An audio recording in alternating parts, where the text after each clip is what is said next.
What's up guys, Jeff Cavalier, AthleanX.com. So today I'm going to show you the fastest way to build your rear delts. And guess what we're not going to do?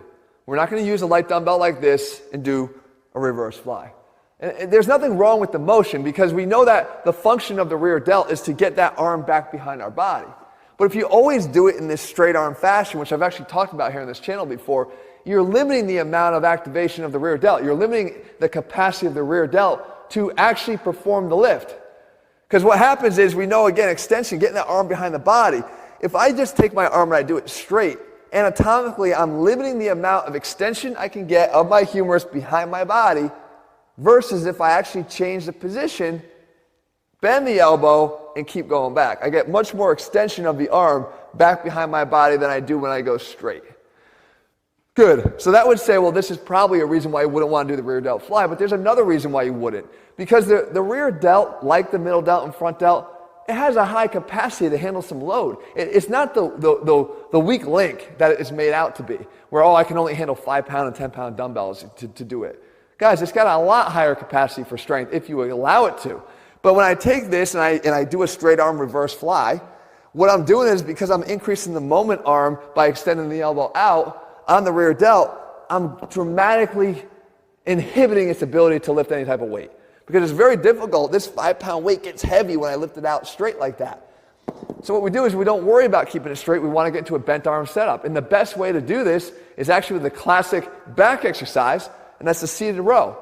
No doubt this exercise will build your rear delts as fast as possible because we're going to be able to load it appropriately. Now, there's a few things you're going to have to do though. If I were to get into a seated row setup here, this is different than what you might see at a gym where you have the plate, you can put your feet on it.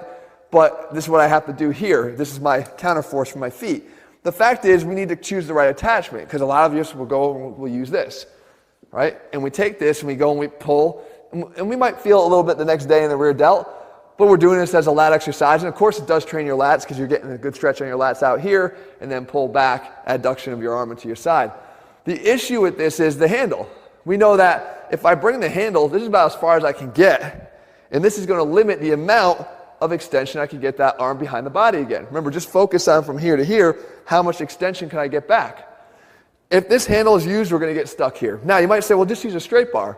All right, well, if I use a straight bar, instead of being stuck here, right out here, now I can get to about here. But what this doesn't solve is the secondary issue here, and that is the fact that it still keeps our elbows tight to our side.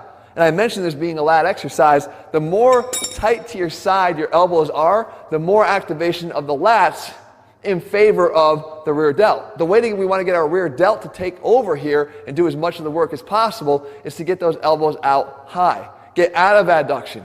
Get out of what the lats do. Let the rear delts do the extension of the arm. So what we do then is we add the long bar attachment.